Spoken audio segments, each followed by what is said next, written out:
I think I've been waiting for this day for almost 2 years now, because that's when, almost 2 years ago, is when I reviewed this motorcycle, and that had truly blown me away. But that was on the road, that was at my favorite testing ground, which is in Lavasa, and that was the 2023 S1000RR.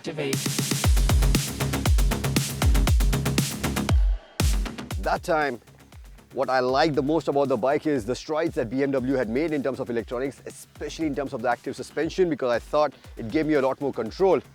And I was itching to put that theory to test on a racetrack, which is why we are here at MMRT as a part of the Indy Motor Track Day with the latest iteration of the S1000RR, which has clearly been souped up with a lot of the learnings, with a lot of the goodies that come on the M1000RR.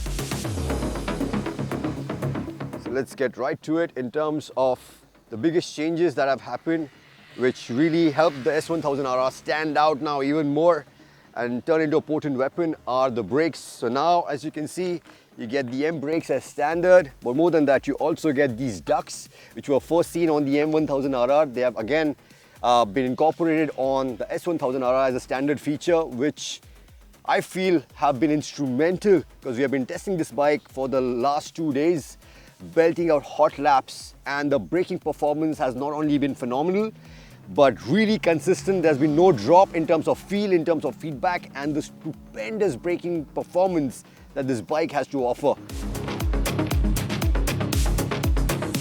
And that's the next big change. So the new S1000RR gets the quick throttle as standard. It used to be 72 degrees, now it's 58 degrees, and to be honest, I was a little bit worried if that was a good idea, because this is still a crazy 210 horsepower missile, even in the Euro 5 Plus emission trim. I'm happy to report that even though now the throttle is of course a lot more direct, a lot more responsive, it is still very linear, very progressive, which helps you build the confidence to put the power down. So of course, just to play it safe, on the first day I was riding in the lower power map, just to get used to the motorcycle, and that's when you also appreciate the shift cam technology, but it allows you even on a racetrack to ride that gear a little higher. But the next day, when we were well aligned with the motorcycle and I wanted to see how this works in the high power mode,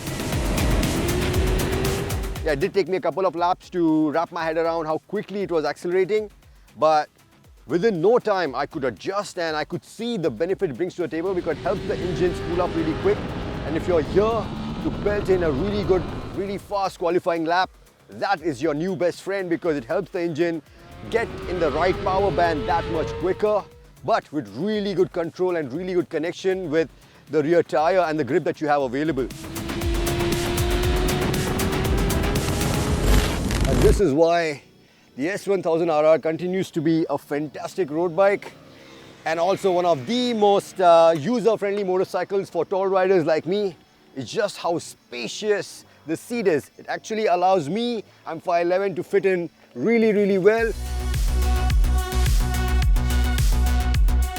You have a taller windscreen, which really helps you to protect you from the wind blast, helps you eke out a little more top speed, a little more time, especially when you're pushing for a lap.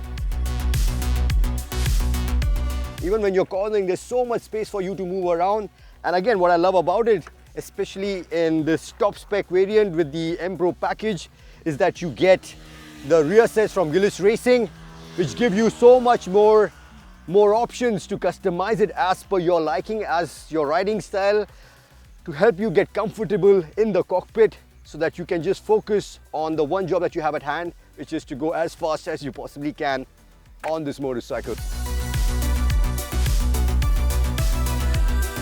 And the next change is of course the most obvious one, the biggest visual change, which are the huge winglets.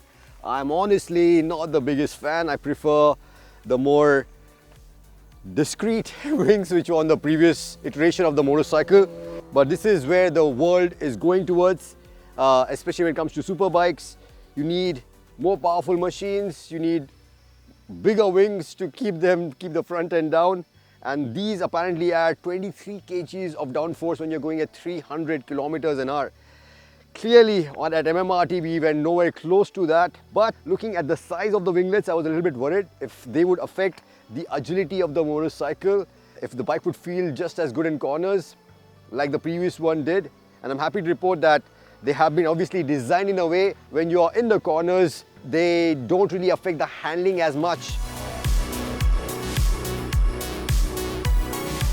So I could feel the winglets work really well, especially when you're going over the bridge to prevent the wheelie or prevent the front wheel from really going up in the air too much. So you have to close the throttle.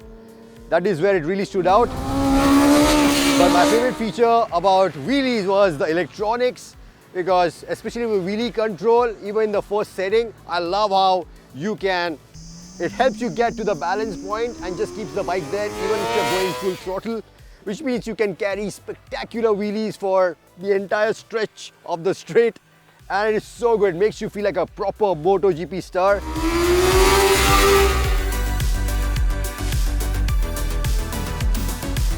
And yeah, that's the other big thing which has happened. Now you get the Race Pro modes 1, 2 and 3 as standard on the S1000RR, which give you access to a lot of other levels of customization in terms of the engine braking control, in terms of the traction control, you have how much you want the ABS to intervene, especially if you like to slide into a corner, if you want to back it into a corner. So a whole range of options which have opened up as standard, which is lovely to see. And the electronics do work really, really well in the sense that they are always working behind the scenes. When you're riding, you don't really feel them intervene, which is keeping you safe, but at the same time also helping you go faster. But talking about electronics, therein also lies the Achilles heel of this motorcycle, especially when it comes to the active suspension or DDC. So what they have here is in the Race Pro modes, you can actually set the suspension as per your preference. Especially a rear suspension, you have the option to choose the preload, compression and rebound. But at the front, while you can set the preload, the compression and rebound are not separate. They are only under one heading, which is known as damping. And that is a big handicap, because I'll show you why. I'm right now in the maximum damping setting, where the damping is set to its max setting, and see what happens to the front forks. Yeah, it's still topping out because there's barely any rebound damping. And what that means is the front tire is not staying on the ground for too long. It's immediately coming up. So on the one hand, on a bumpy track like MMRT, you have really good plush ride quality. But on a racetrack, you want more feel, you want more feedback to be able to really come into a corner, to carry more speed into a corner. And unfortunately, you cannot do that with a lot of confidence. I did not really have any moments with the front, but that's also because I wasn't really confident enough to really commit and push into the corners how I would normally do and would like to do, to especially far in a good lap. And the second problem with having really less rebound damping is the motorcycle always has a tendency to stand up and run wide. I've never in my life, in the 14 years that I've been coming here at MMRT, been so close to the grass, because unless you're actively pushing on the inside of the handlebar to keep the bike in line, it always wants to run wide. And lastly, the biggest problem with not having rebound damping is this is the top spec S1000RR. It weighs all of 193 kgs. It has carbon fiber wheels. So on paper, this should be really agile, really quick on its feet, should be very easy to ride.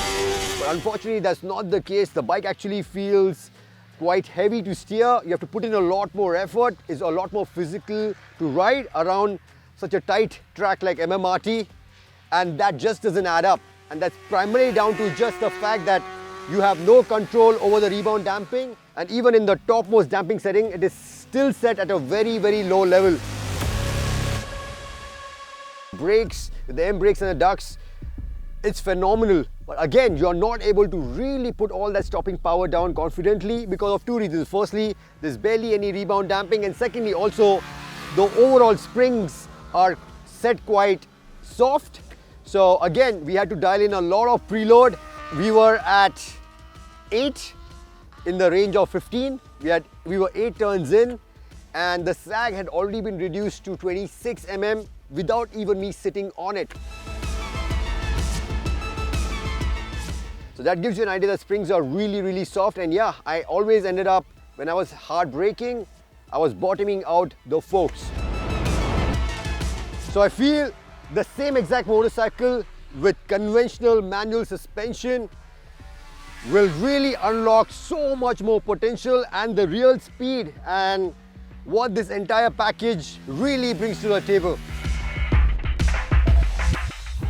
So to summarize, the 2025 S1000RR brings even more value to the table because a lot of things which were previously only a part of the dynamic package or whatever now come as standard. Stuff like the M brakes, the ducts, you get the bidirectional quick shifter, which is easily one of the best in business as standard. You get all the riding modes as standard. You get the M chassis as standard. So yeah, there's so much value which the bike brings to the table. And this top spec variant with all the bling that you can think of will put you back by 26 lakhs ex-showroom, which is at least 7 lakhs cheaper than the V4S. Even on the road, I think this is definitely the bike to beat for the road, especially when it comes to super bikes, because the ergonomics are so comfortable. There's so much room for you to move around. The suspension works really well in terms of the ride quality that it offers. You have an engine which is really potent but really flexible because of the shift cam technology. But as a track bike, I think all the ingredients are there. The only thing which I find is missing is more control over the front suspension and maybe a little more stiffer springs. And I think you'll have a really, really potent overall package.